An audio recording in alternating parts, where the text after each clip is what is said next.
Salut, chers amis, et principalement la jeunesse camerounaise, parce que c'est à elle que je m'adresse aujourd'hui.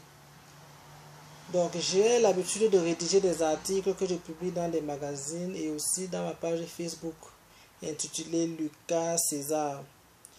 Et j'ai été rapproché par un certain nombre de personnes qui me demandaient quelle était mon analyse sur le problème entre Samuel Eto'o et Nathalie Nkoa.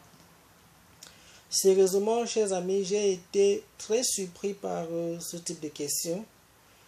Et aussi et surtout, j'ai été surpris par la manière par laquelle la jeunesse camerounaise s'est appropriée ce problème. Et c'est la raison pour laquelle j'ai décidé de faire cette vidéo.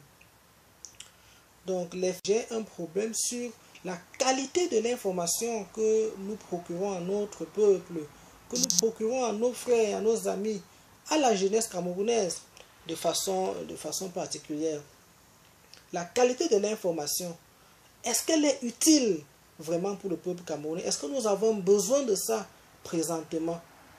Donc, la réponse, vous pouvez la voir. Donc, ma prochaine intervention est retourner tout droit à Samuel Eto'o et Nathalie Nkoa, mon grand frère et ma petite sœur. Donc, vous êtes tous l'avenir du Cameroun. Nous allons tous construire le Cameroun ensemble. Personne ne va être mis à la porte parce que nous avons besoin de toutes les forces. Donc, de grâce, épargnez-nous dès aujourd'hui de ce type de problèmes qui peuvent se régler sur un oreiller.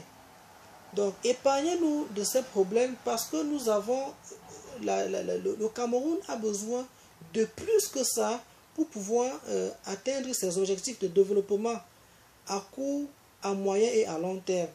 Donc, il est donc inutile de distraire vos frères et vos sœurs sur des questions que vous aurez pu gérer de façon intimement liée. Donc, je vais parler particulièrement à mon grand frère Samuel Eto'o. Moi, quand j'étais tout petit, mon grand-père avait des porcs qu'il élevait. Un jour, il s'est fait voler un de ses porcs. Et il a vu la personne qui avait volé son porc. Et il s'est mis à le poursuivre.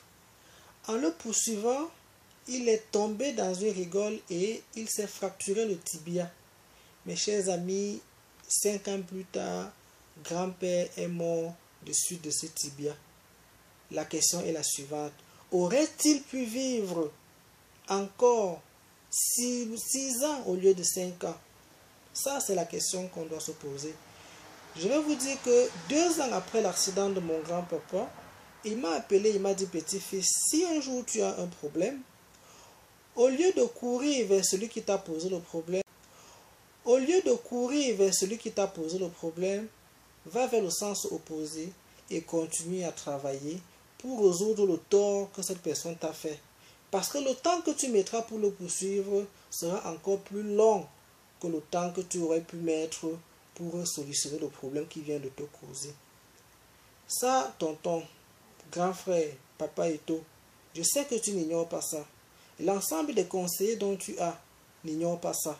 Donc, utilise ça pour pouvoir épargner la jeunesse camerounaise de ce type de problème pour que nous puissions nous concentrer sur l'avenir et le développement de notre pays. À ma soeur Nathalie Nkoa, je veux sérieusement et sereinement te dire ceci. Les problèmes, quel qu'en soit le type de problème dans notre vie, est un gros tas de stress. Le stress en lui-même rend idiot. L'idiotie en lui-même annule toute action positive, que ce soit du passé, du présent ou bien du futur. Donc, si tu as pour une estime encore de garder ton intégrité, ta personnalité, non seulement celle du passé, mais aussi celle d'aujourd'hui et celle de demain, petite sœur, reste tranquille. Les médias qui t'approchent aujourd'hui, qui te font raconter ceci et cela, ne seront pas avec toi demain parce que ton intégrité aura été bafouée et tu te seras lancé à la rue toute seule. Donc, En conclusion, éloigne-toi de ces gens. Appelle Samuel Eto'o, tu as encore son numéro. On a vu comment est-ce que vous pouvez encore communiquer ensemble. Discutez et entendez-vous. Parce que vous avez quand même fait 7 ans ensemble. 7 ans, ce n'est pas 7 jours.